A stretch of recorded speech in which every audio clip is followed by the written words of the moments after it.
And night classes, I really can't take night classes because I work at night. And Dave and I made a comment, we were over at the school today, and I just said, I wonder what it would be, for me to take a class or two over there, even if it's an online class, just to see. Thinking about, basically trying to go into business ones, taking a business class, or trying to help with our business and stuff like that going up. Be a good idea. Exercise at least 3 days a week. I've been trying to do that. At times I get lax on some of that. And what I do have to work on is begin reading the Bible on a regular basis. I just don't, unfortunately. But I'll go down the list a little bit there, instead of read a book, at least one book a month, at least. 2 or 3? Considering I'm doing about 2.5 to 3 books a month. You love to read. I love to read, but I don't want to read the Bible. I don't know what the problem there is. Yeah, okay, start getting to bed by 11 p.m. Okay, let me do that, but I get fired. Okay, how about by 11 a.m.? I've been getting better at that, though, too. I've actually been trying to get to bed by 10 usually in the morning now. Except on my days off and then Sundays.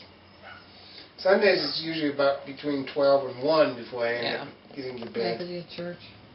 I'm taking my wife for a date on a weekly basis. That's kind of hard with the way our lives are thrown together somewhat. Because the days that we want to do it, it doesn't always work out.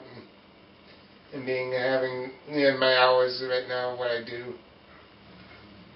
Stop smoking, never have. Trying to get a couple other people to stop, but they're not here anymore. So the kids. I know one that doesn't. That's Michael. The other 3 do. Running 4 times a week? Well, I will not.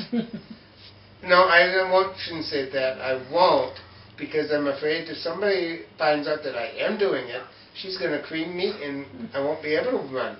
I have a piece of good news then. And I know this is something Ashley would want on the camera, so leave it on. Ashley has stopped smoking.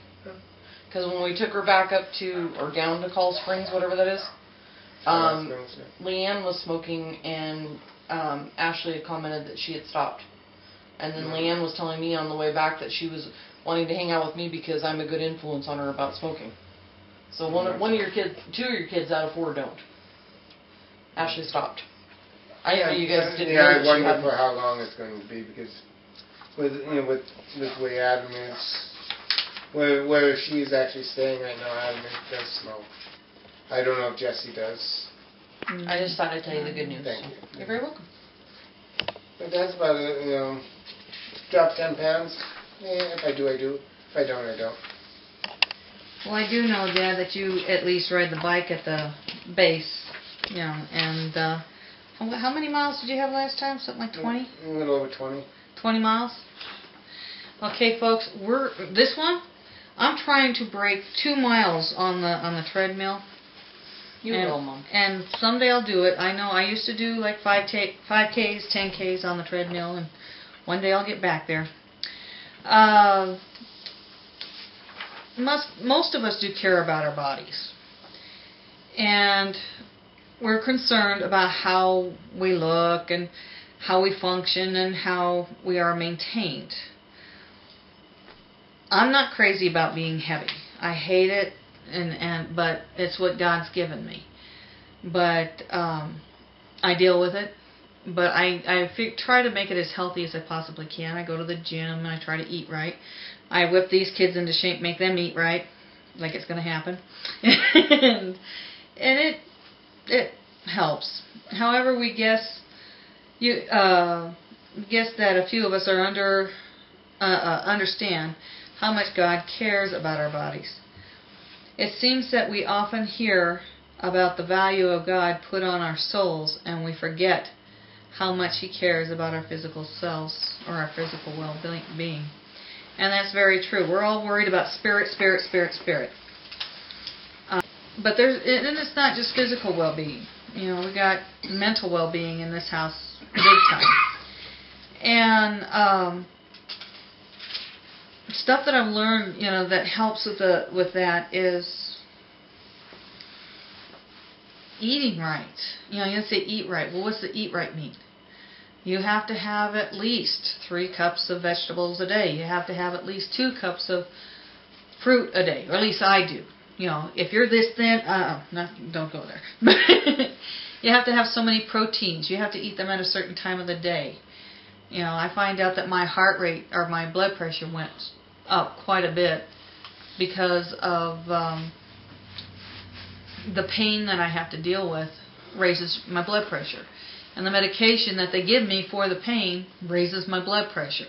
And every time I go into the doctor's office, I got this little Russian guy that I want to, and it raises my blood pressure. It's a challenge. But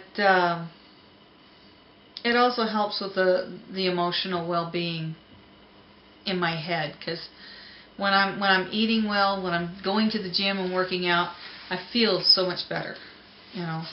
And that's something that Annie and I had learned at the doctor's office today, that a lot of the things that her and Dave struggle with, you know, they got to learn how to relax when it's time to relax. They got to learn to exercise and work off excess energy, and all these things. Once you get your life into balance, it helps. It's not going to make life perfect, but it helps, you know. So,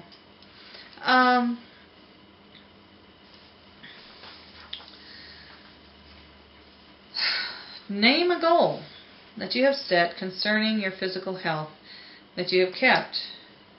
How has this commencement improved with the quality of life? Commitment. A commitment? Okay, I told you I can't read, okay? Okay. Mine is mostly walking. You know, when I was hurt before in 2002, I couldn't walk. And walk, talk, read, write, and everything. And I had to make a commitment to go to the gym on a regular basis and work out. And it hurt like crazy, still hurts like crazy, but at least I can move, I can walk, and I feel better about myself. I have more energy. It's not as good as what it used to be, but maybe, who knows, one day I'll get back up there. Our hopeful goal is to hike Crazy Horse in June, but we'll see how that works out. Dad? Yeah, that, you know, with the gym, trying to get better at that. And granted, it does make it a little bit, you know, like, yeah, I'd sit on the bike. I made the comment earlier when saying about the running. Part of it is I will not run right now because of something that's on my back when I am up walking around and everything. In other words, the oxygen tank. I don't really want that to, because the carriers I have will not adapt to where I can strap it down tight. So I figured that would be, but I do ride the bike, and Mom said, as Mom said, I do ride the bike over the gym at least the 3 days a week that I'm over there. And I basically go for an hour, and just about an hour at a time. And Mom made the comment, the last time I went, I did break 20 miles again. I've only done that maybe twice since I've really been doing it. And it makes me feel a little bit better, type thing. But then there are the days I get on that bike, I know I need to use it, but it does reflect in the mileage. The miles aren't there. I get down, maybe do 16 to 17 miles instead of where I average about 18 to 19. Sometimes I go at 20. But my normal is about 18 to 19. That's my commitment, the one I've basically been keeping.